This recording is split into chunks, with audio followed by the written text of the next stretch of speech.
Welcome to FitBody Lifestyle, the show where we dive deep into the world of fitness, health, business, relationships, and the art of living a balanced life.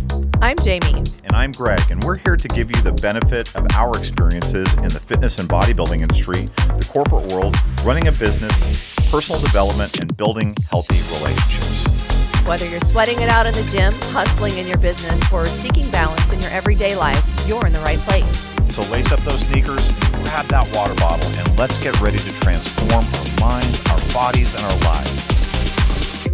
Hello, everybody, and welcome to another installment of Fusion Hacks. And today we are going to talk about a very important topic, which is the comparison trap.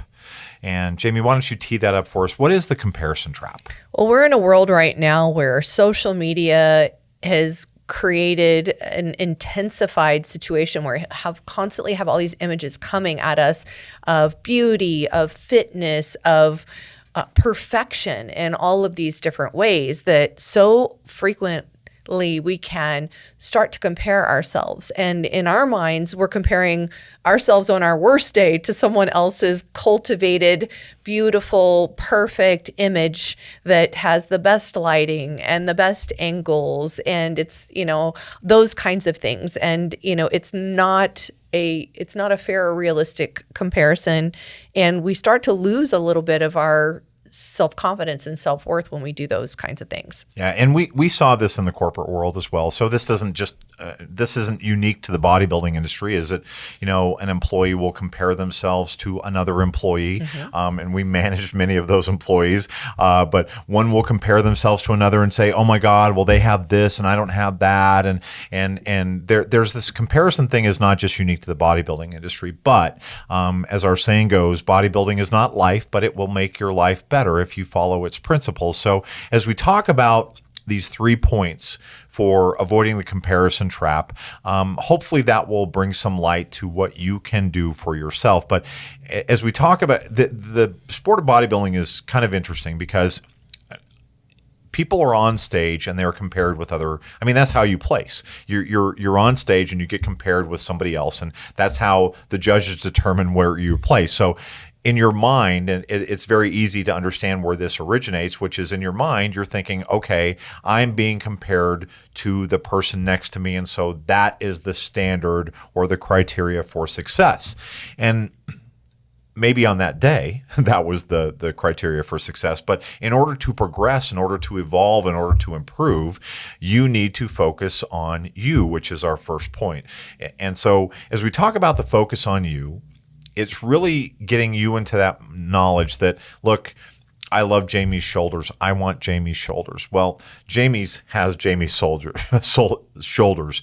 I need to focus on how do I make my shoulders the best that I can make them. Not how do I get Jami's shoulders. I need to focus on me and my own growth and my own development. How do I optimize my own body? Exactly. So we talk about being the next best version of ourselves. And in bodybuilding, the way I like to look at it is I'm competing against myself. And if I came back better than the last time, I've already won.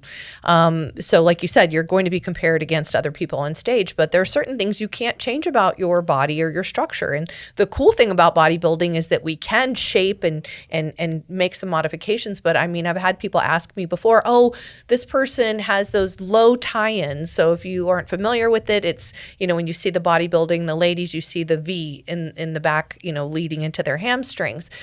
Everybody's a little different where their muscles insert. So if yours insert high versus low, it's going to look a little bit different. So if you're saying, I want somebody's, glute structure that's completely different than mine, that's not going to happen. So what you said is exactly true. How do I focus on myself and maximize and bring the best version of myself to everything I do, not just bodybuilding, but to each and everything I do? And if I'm continuing to improve and learn and grow, then I'm a success. And so the second point that we want to talk to people about is watch your inputs. And by watch your inputs, you kind of teed it up at the start of this, which is we are getting inundated by social media, by this picture, by that picture, television, Instagram, YouTube, TikTok, Facebook, all these mediums that people are receiving that information for, and that information is going to shape you, or it may not shape you, but it can influence you if you're not guarded against it. So there's a saying by a quote from Edgar Allan Poe that I always think about this, which is believe nothing that you believe nothing that you hear and only half of what you see. And I do think that applies in this space with what people post on social media. And I think you can talk a little bit about that. Right, because social media is really a highlight reel of someone's life. Everyone has their ups and downs. Everybody has their hard days. Everybody has the things that they're struggling with in their life. And so those aren't the things that you're going to see primarily on social media. So a lot of times it can start to create a sense of loneliness, a sense of inadequacy. Those feelings can come on. So, there's a lot of different ways of looking at it and handling it. I mean, sometimes you need to take a break and shut off the devices and, whether it be meditation or going to do some yoga, taking some time to be more introspective, because it's, too frequently those things are dominating our brain housing group. So sometimes it's taking a break from it, and it's also reframing the way that you're looking at it. Am I motivated by this image? I'll mute certain accounts if maybe those aren't, fueling good, positive, feelings and thoughts and things like that. You can turn them off. You don't have to follow accounts if they're making you feel bad about yourself. Stop. Right. You get to choose what kind of input's going into your mind. We had a recent experience where somebody very close to us was talking about looking at other people's Instagram reels and how, they are doing all these fabulous things and everything. And part of the discussion we had was, well, they're showing you what they want you to see, but that doesn't mean you're seeing their whole life. And that doesn't mean you're seeing everything else that didn't go into that reel. And oh, by the way, we could go to your Instagram page and create that same life of exhilaration or inspiration just by looking at some of the things that you've done. So it builds into a mindset of have and have not, of looking at what other people have and thinking, well, they have it and I don't have it. And that will, as we talk in another episode, it won't be a fusion hack. It'll be a full episode about the abundance mindset versus the restriction mindset, or scarcity mindset. So the third point we have is accept yourself and celebrate you. And I think you kind of talked a little bit about that, but maybe go into that a little bit more about how do you do that?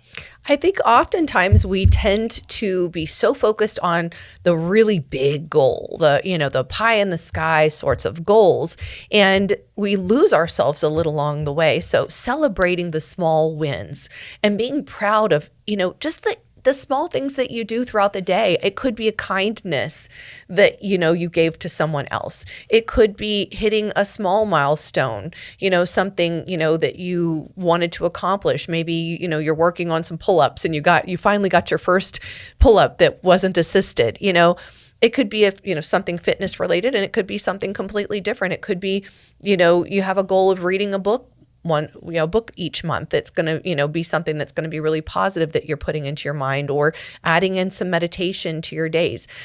Celebrating yourself and these small wins can really help build that confidence that's going to then drive you towards the bigger goals that you really want to achieve. So focus on you, watch your inputs, and celebrate yourself. Those are our 3 tips in this fusion hack. And I leave you with a quote from Zen Shin that was posted on our Platinum Group WhatsApp that I just love, which is, a flower does not think of competing with the flower next to it. It just blossoms. And so that really captures what we think is important about avoiding the comparison trap. Thanks for tuning in. We love you. Take care. Be good to yourself. Thank you for tuning in to FitBody Lifestyle. We hope today's episode has left you feeling motivated and equipped to tackle your fitness goals, business challenges, and the daily dance of life. Remember to value progress over perfection. Life's tough enough alone. Find the chosen family around you to help you along the way. If you enjoyed today's episode, we'd really appreciate it if you would subscribe and leave us a review on your favorite streaming platform. And don't forget to follow us on Instagram at FitBody Fusion.